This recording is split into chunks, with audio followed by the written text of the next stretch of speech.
So today is our regular practice day.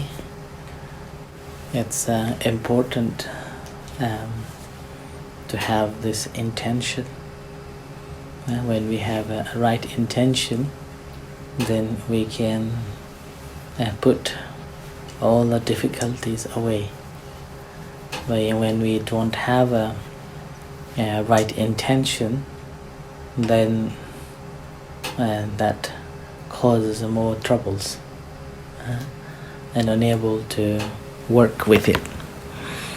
So intention is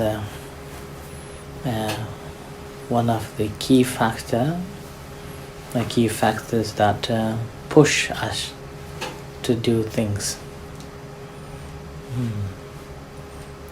Even when we speak, we have to have an intention why we are speaking.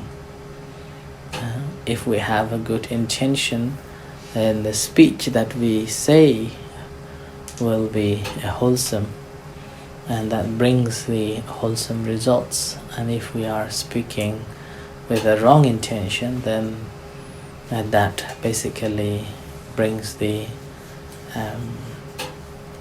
unwholesome results.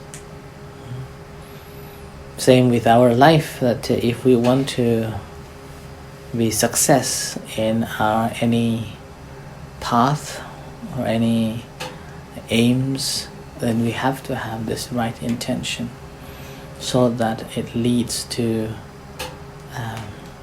putting a lot of effort to work on, and that leads to the success in the life. So this right intention is the second teachings in the Eightfold Noble Path. That's called the Samma Sankappa. Samma Sankappa is basically a wisdom that we have to generate in us, and having that fully generated, then that leads to the success or not success. And that again we can link to the Buddha, one of the suttas, Dveda Vitakka Sutta in Majjhima Nikaya. Buddha mentioned that there are two thoughts occurred to him before he was enlightened. One thought was the unwholesome thought. That unwholesome thought is basically a cruelty, a thought of cruelty, a thought of ill will, and also thought of so-called grasping. Right? Whereas the another wholesome thought came into him, that was avihingsa, so non-cruelty. And then the second one was the abhyapada, so non-ill will or non-angry. And then the last one was the nekam, so letting go, renunciation. So in between these two thoughts, he was measuring that which one he should go with. And then he investigated that if we went with this unwholesome thought, with the cruelty, ill will, and grasp or attachment, then that brings more suffering. More suffering. Whereas, such as a cruelty is basically you have generated anger, hate within yourself.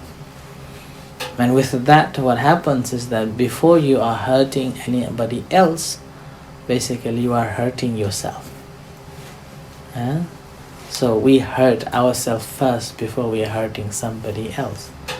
And then we have intention to hurt that person, but if that person doesn't accept or doesn't listen what you are saying, or ignored, then that person is not hurt.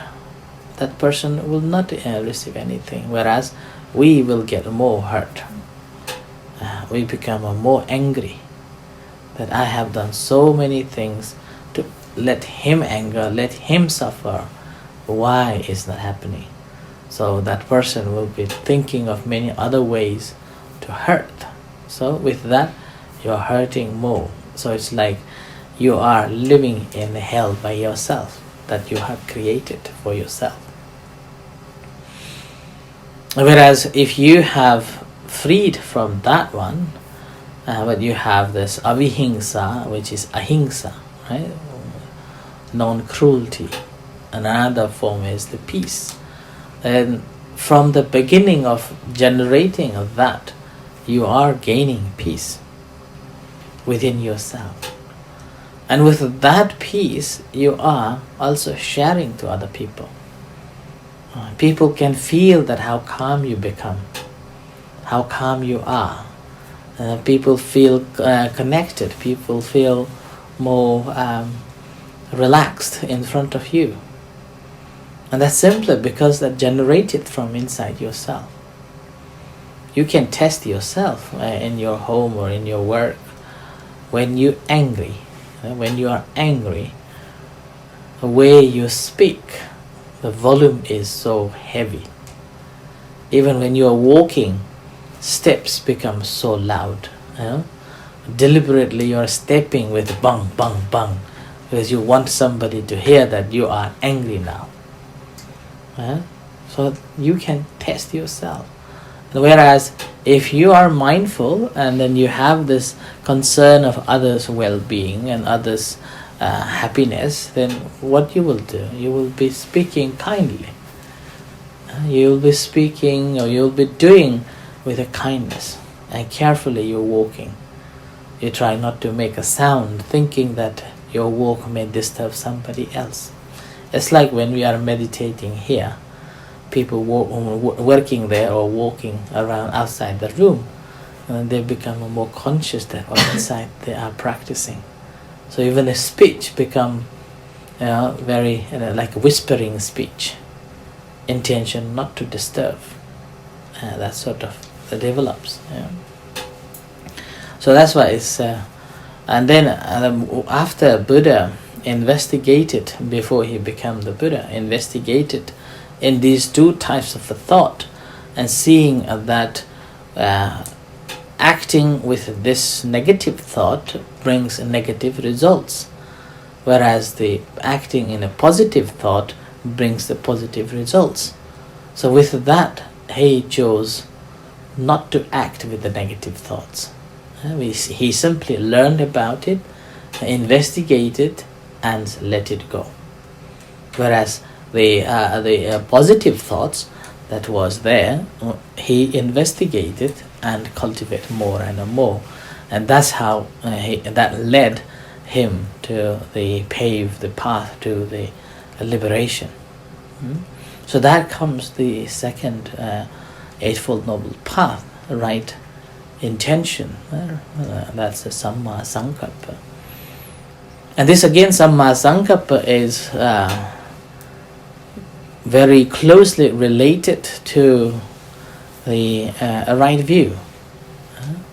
Right view that I mentioned last week, that we can't see things properly because of the distorted perception that we have, distorted the understanding that we have, and then distorted mind that we have in relation to that particular object.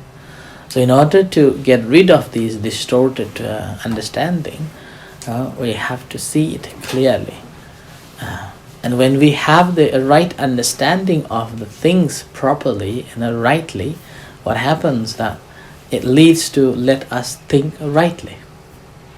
Because all our thoughts are, this is the manifestation of what we have understood, what we have known.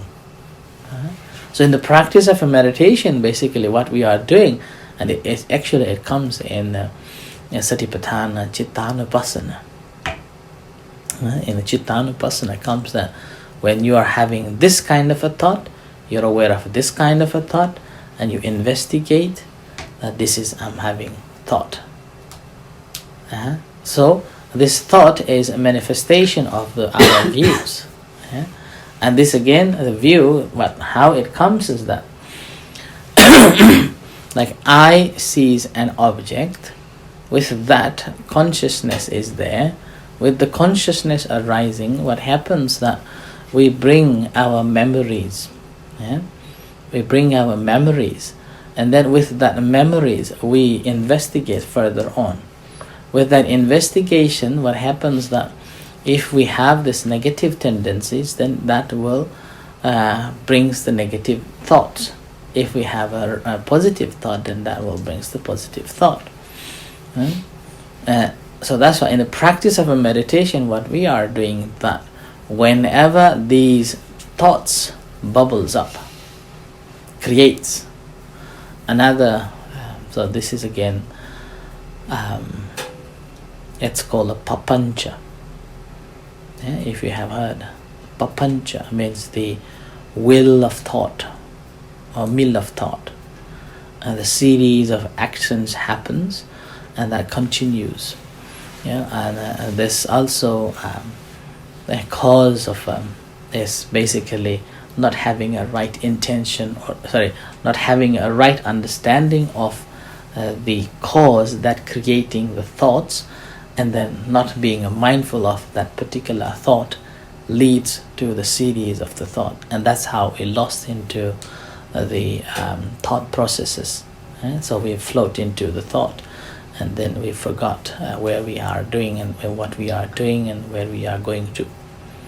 So practice of a mindfulness meditation is basically we stop that. The moment when things arises, catching it.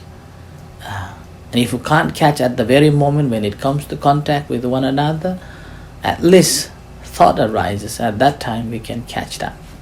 And then when we catch that, the reaction becomes just a kind of a passive reaction. So you know that this has happened.